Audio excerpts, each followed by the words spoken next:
નાનપણમાં તમારા જોડે પણ એવું તો થયું જ હશે કે તમારે સ્કૂલમાં એક તો એવી ટીચર હોય જ જે આખા ક્લાસમાં શું આખી સ્કૂલને કોઈને પણ ના ગમે, અને એવી એક તો નફરતવાળી ટીચર હોય જ બરોબર, જેને તમને ગુસ્સો આવતો હોય ફૂલ. એવી જ એક આજે સ્ટોરી કહીશ જે મને ઘણી મેથ્સની ટીચર હતી, બાય ધ વે ટીચર, એની સ્ટોરી હું કહું છું. અને હું એ ટીચરનું એકચ્યુઅલ નામ નહીં કહી શકું કેમ કે શું ખબર કેસ કરી નાખે, એટલા માટે આપણે આ સ્ટોરીમાં એનું નામ રાખીશું બબીતાજી. આ જે બબીતાજી ટીચર હતા જે એ અમારા મેથ્સના અને વિજ્ઞાન બંને, સાયન્સ બંને લેતા હતા લેક્ચર. ત્યારે પિરિયડ ચાલુ થઈ ગયો હતો અને બબીતાજી લેક્ચર ભણાવવાનું ચાલુ કરી દીધું હતું. અને ત્યારે હું નાનપણમાં એટલી વાતો કરતો હતો એટલે ટીચરને પહેલાંથી મારા ઉપર શક તો હતો કે આ બહુ જ વાતોડ્યો હોય એ ટાઈપ બરાબર. અને એ સ્કૂલમાં મારું નવું હતું, એડમિશન હતું, એટલે એક બે ધોરણથી બરાબર. કોઈ પણ પીટીએમ હોય ટીચરની શિકાયત હોય જ મમ્મી જોડે કે તમારો છોકરો બહુ જ વાતો કરે હે એ ટાઈપ. અને એક દિવસે સવારે વહેલા મને વાતો કરતા એ ટીચરે જોઈ લીધો હતો પિરિયડ ચાલુ થયા પહેલાં. અને ભાઈ ટીચર તો આવી ભણાવવા માટે. એ વખતે ટીચર મને આવીને ધમકાઈ દીધું, હે સ્ટોપ ટોકિંગ. તો એ વખતે તો મેં વાતો કરવાની બંધ કરી દીધી હશે ઓલમોસ્ટ. અને એ દિવસ તો પતી જ ગયો કેમ કરીને. પછી આવ્યો બીજો દિવસ. પછી બીજા દિવસે ક્લાસ ટીચર આવી, પિરિયડ લીધો, એમને પ્રેઝન્ટ ભરી. પછી 3 પિરિયડ્સ પતી ગયા ઓલમોસ્ટ. પછી આવી બબીતાજીનો પિરિયડ. બબીતા મજબૂતીને લખાવાનું ચાલુ કરી દીધું એ બોર્ડ ઉપર. બધા લખવાનું, સ્ટુડન્ટ બી લખવાનું બોર્ડ ઉપર જોઈને લખે, હું પણ જોઈને લખું. મેં દાખલા ભણાવતી છે ટીચર, તો પાછળથી અવાજ આવે, હે મેમ, અનુજ ઇઝ ડિસ્ટર્બિંગ મી.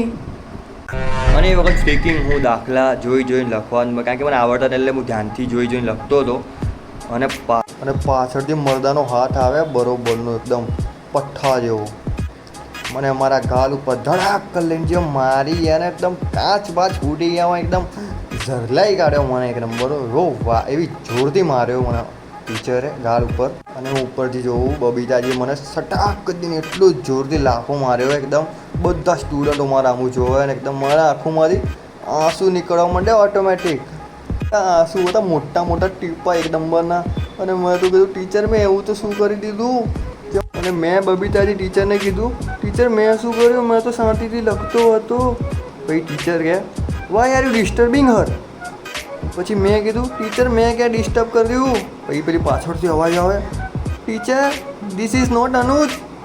તો આઈ વોઝ લાઈક, ટીચર મેં અનુજ નહીં હું ભાઈ, ટીચર હું અનુજ નથી, મને માફો મારી દીધો એમનામાં. ટીચર તમે, મારું રોવાનું બંધ નહીં થતું. મને અનુજ સમજીને છે ટીચરે લાફો માર્યો એકદમ ઝરલાઈ ગાળ્યો, કંઈ વિચાર જ નહીં આવતો બીજો કંઈ. અને મેમ મને આવી રીતે ગળે લગાવીને, આઈ એમ સોરી બાબુ, સોરી બચ્ચા, મેરી ગલતી કુછ હો ગયો હતો, એવી રીતે ટાઈપના. અને હા, હું અનુજ નહોતો તો આટલો મને જોરથી માર્યો. અનુજ હતો મને આ તો પતાવી જ દેત.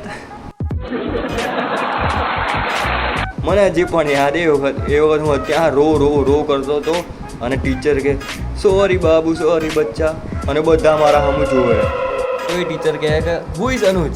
પેલો છોકરો કહે, એ ટીચર આઈ એમ અનુજ. તો ટીચર કહે, બસ તારા લીધે આને માર પડી ગયો, અત્યારે તો હું તને છોડું, હવે આગળ આવી રીતે હેરાન ના કરતો. ભાઈ મેં કીધું, ટીચર હવે મેં તો મારીને તો તોય મને આ ટીચર તમે એટલું જોરથી મારો, એને તો મારો હિસાબ પહેલાં બરાબર કરો, એને મારીને. એ પછી અડધો કલાક 1 કલાક ટાઈમ પછી ટીચરે મને શાંત કરાવ્યો બરાબરનો. પછી હું શાંત બી થઈ ગયો એકદમ. પછી 1-2 કલાક પછી મેં જોયું ગાલ ઉપર નિશાના પડી ગયું એકદમ પરમાનન્ટ, એકદમ લાલ ચોર. અને પાછો એમનો હાથ જેવો તેવો નહોતો, એકદમ મરદાના હાથ હતો એકદમ. પછી એમાં બબીતાજી લાફો મારીને જતી તો રહે છે. પછી એમ જતા જ કહે, સોરી બેટા, ભૂલ થઈ ગઈ. કેમ કે ખબર તો એમને બી હે કંઈ ભૂલ થઈ ગઈ એ ભૂલ તો એમની જ હતી. તો સ્ટ્રીક એક્શન તો એમના ઉપર પણ લેવાઈ શકે છે. પ્રિન્સિપાલને કહી શકત કે ટીચરે મને ફાલતુમાં લાફો માર્યો હોય તો, અને મારા ઘરે કહી દેત તો ભાઈ વધારે પડતી જ બવાલ થઈ જાત, બકાજી કે બોલાઈ જાત એકદમ. પણ એ બધું તો છોડો. એ હતી 5.6 ફૂટની એકદમ હટ્ટી કટ્ટી જાડી પાડી ભીમ ફટાડી એવી. અને એમનો હાથ હતો ફૂટબોલ જેવડો, એકદમ ચાડો પાડો ભીમ પટાડો. એટલે લાફો એવો પડ્યો હતો ને ભાઈ, એકદમ આમ થથરી ગયો હતો. એટલે સમજી જાઓ કેવો લાફો માર્યો છે એમને, ખતરનાક. તો બસ એ વખતે મને ટીચર એ વખત એકદમ બિલકુલ પસંદ નહીં આવી. તો and that is how I hate my class teacher so much. હા, તમારે પણ આવી ફની સ્ટોરી થઈ હોય સ્કૂલ બોલમાં કાં તો કોઈ પણ રિલેટેડ, તો મને કોમેન્ટમાં બતાવી શકો છો. એન્ડ હા, લાઈક અને કોમેન્ટ કરતા જજો પ્લીઝ, સબસ્ક્રાઈબ પણ બને તો. અને મને રિવ્યૂ પણ આપી દેજો મારો ફર્સ્ટ વિડીયો યુટ્યુબમાં કેવો તમને લાગ્યો. 10માંથી રેટિંગ પણ કરતા જજો. Good night, good bye.